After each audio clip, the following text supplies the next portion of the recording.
Tamten jest separator. Lewy zbiornik będzie miał 250 ze Zgorzelca. I już syf leci. O kurde. Czyli co? To jest to paliwo moje.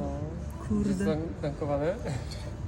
Cały zbiornik w Rumunii, a dzisiaj rano na Zgorzelcu dotankowałam. Kurczę.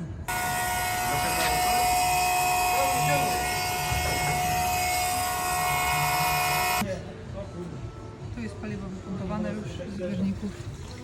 Cały czas leci.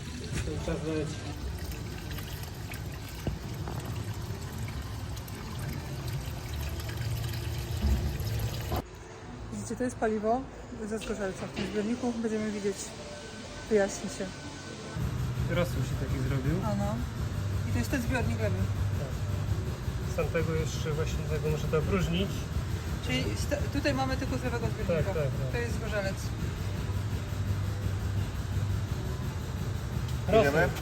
No, patrzcie. Tyle paliwa. Niestety.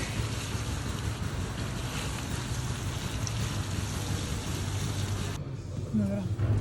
Tu jest prawy zbiornik. Czyli część z Rumunii, rozcieńczona już tym tankowaniem drugim w Polsce. Takie mętne z kolei to paliwo, nie? I co myślicie? Tam to czyste miało kropelki wody na dole, a to jest mętne.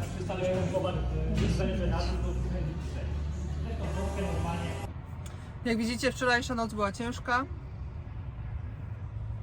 Powiem wam w skrócie, może ktoś mi coś mądrego podpowie. Zagadka. W Rumunii, mając jakieś 400 litrów paliwa, zatankowałam do pełna, czyli jakieś 1200 litrów paliwa rumuńskiego, bo ja mam baki 1400. Wyjeździłam to bez żadnych problemów i wczoraj wjechałam do Polski, zatankowałam na Zgorzelcu jakieś 250 litrów paliwa. Ale teraz słuchajcie, bo jest najważniejsze, żebyście zrozumieli. Główny zbiornik, z którego Volvo pokazuje mi poziom paliwa i z którego Volvo ciągnie sobie paliwo, to jest zbiornik prawy, ten po stronie pasażera.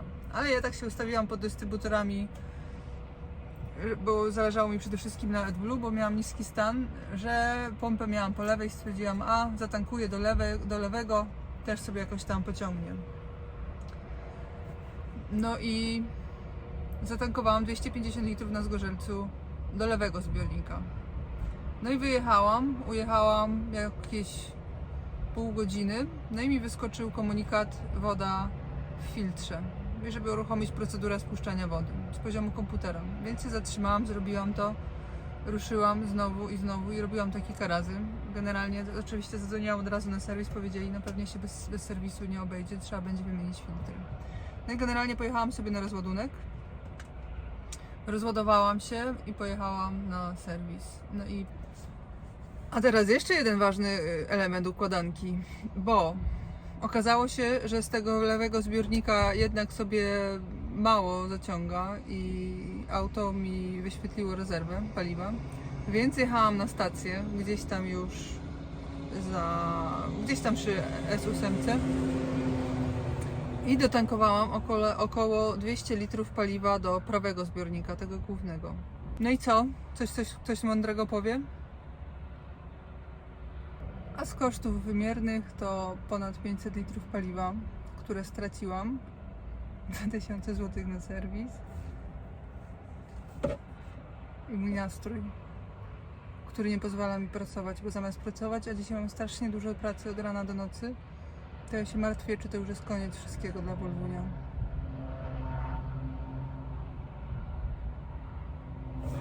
Volvi.